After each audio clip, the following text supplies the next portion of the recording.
Hi, ഞാനിപ്പോഴേ നിങ്ങളോട് അത്യാവശ്യമായിട്ടൊരു കാര്യം പറഞ്ഞു തരാവേ. നിങ്ങളിപ്പോൾ എല്ലാവരും തന്നെ ഭൂരിപക്ഷം ആൾക്കാരും യൂട്യൂബർമാരും ഒക്കെ ചെയ്യുന്ന ഒരു കാര്യമല്ലേ ഈ ഏഞ്ചൽ നമ്പർ എഴുതുക എന്നുള്ളത്. അപ്പോൾ അവർ പല രീതി പല സൈസിലാണ് എല്ലാവരും ഈ ഏഞ്ചൽ നമ്പർ എഴുതിക്കൊണ്ടിരിക്കുന്നത്.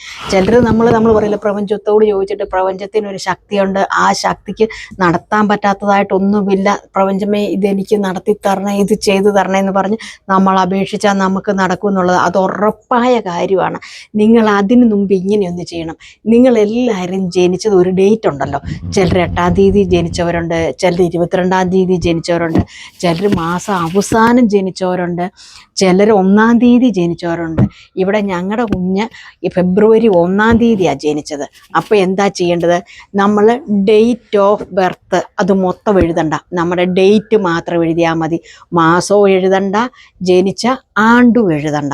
അപ്പം ഞാൻ പറഞ്ഞില്ലേ, ഞങ്ങളുടെ കൊച്ച് 1-ാം തീയതിയാണ് ജനിച്ചത്. അതുപോലെ 1-ാം തീയതി, അതായത് ജനുവരി 1-ാം തീയതി ജനിച്ചവരോ അല്ലെ ഫെബ്രുവരി 1 ജനിച്ചവരോ എന്താ ചെയ്യേണ്ടതെന്ന് ചോദിച്ചിട്ടുണ്ടെങ്കിൽ, നമ്മൾ മിക്കവാറും വീഡിയോസ് എല്ലാവരും ചെയ്യുന്ന ഇടത്ത് കൈയുടെ ഈ മോതിര വിരലയില. പക്ഷെ ഇതങ്ങനെയല്ല ചെയ്യേണ്ടത്. നമ്മുടെ ഇടത്ത് കൈയുടെ ഈ ചൂണ്ട വിരലയിലില്ലേ, നമ്മൾ ജനിച്ച ഡേറ്റ് 1-ാം തീയതി ജനിച്ചവരാണെങ്കിൽ ഈ കോളത്തിൽ 1-1, തൊട്ടിപ്പുറത്തും 1-1 ഇങ്ങനെ എഴുതുക.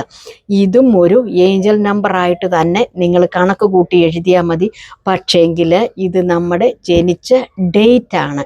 പക്ഷേ ഈ ഡേറ്റിന് നമുക്കൊരു പ്രത്യേക ഒരു ശക്തി, ഒരു അനുഭവമൊക്കെ നമുക്കുണ്ട്. നമ്മളൊരു മനസ്സിലൊരു കാര്യം ഓർത്തുകൊണ്ട് വേണം നമ്മൾ ഈ നമ്പർ എഴുതാനായിട്ട്. അതും നിങ്ങൾ എത്ര ദിവസം എഴുതണമെന്ന് ചോദിച്ചിട്ടുണ്ടെങ്കിൽ 21 ദിവസം എഴുതണം. അതായത് വെളുപ്പിനെ 5 മണിക്കും, അതായത് രാത്രി 11:30 മുമ്പായിട്ട് എഴുതണം. ഇത്രയും സമയമുണ്ട് നിങ്ങൾക്കല്ലേ. രാവിലെ വെളുപ്പിനെ 5 മണി തൊട്ട് രാത്രി 11:30 വരെ സമയമുണ്ട്. 11:30 എഴുതിയാൽ 12 മണിക്ക് നമുക്ക് കിടക്കാം. ചിലർ ഒരുപാട് രാത്രിയായിട്ടൊക്കെ ആയിരിക്കും വീട്ടിൽ വരുന്നത്. ഇത് എഴുതിയിട്ട് അരമണിക്കൂർ നേരം ഇങ്ങനെ കൈ ചുരുട്ടി പിടിച്ചുകൊണ്ടിരിക്കുക. എന്ന് വെച്ചിട്ട് നിങ്ങളുടെ കാര്യം എന്താണോ നടക്കാനുള്ളത് അത് മനസ്സിൽ പ്രാർത്ഥിച്ചുകൊണ്ടിരിക്കുക. അത് കഴിഞ്ഞിട്ട് ഇത് സ്വാഭാവികമായിട്ടൊന്ന് മാഞ്ഞു പൊക്കോളും. ഒന്നെങ്കിൽ പച്ച മച്ചി അല്ലെങ്കിൽ നീല മച്ചി, ഇത് രണ്ടിലേ നിങ്ങൾ എഴുതാവുള്ളൂ. ഒന്നേ പച്ചയാണ് മെയിനായിട്ടുള്ളത് കൊണ്ട് എഴുതേണ്ടത്. അതല്ല എങ്കിൽ മാത്രം നീലമഷിക്ക് നിങ്ങൾ എഴുതുക. നിങ്ങൾ കാര്യം ഓർത്ത്. അല്ലാതെ ഇതിൻ്റെ അകത്ത് നോയമ്പുകളൊന്നുമില്ല, ഇറച്ചി മീൻ മുട്ട ഇതൊന്നുമില്ല, ഒരു നോയമ്പുമില്ല കേട്ടോ. അപ്പം നിങ്ങൾ എഴുതുക. എഴുതിയിട്ട് നിങ്ങളുടെ കാര്യം സാധിച്ചെങ്കിൽ കമൻറ്റ് ബോക്സിൽ വന്ന് കമൻറ്റ് ചെയ്യാൻ മറക്കല്ല. അപ്പോൾ അടുത്ത വീഡിയോയിൽ വീണ്ടും കാണാം. Tata bye bye. ഓക്കേ.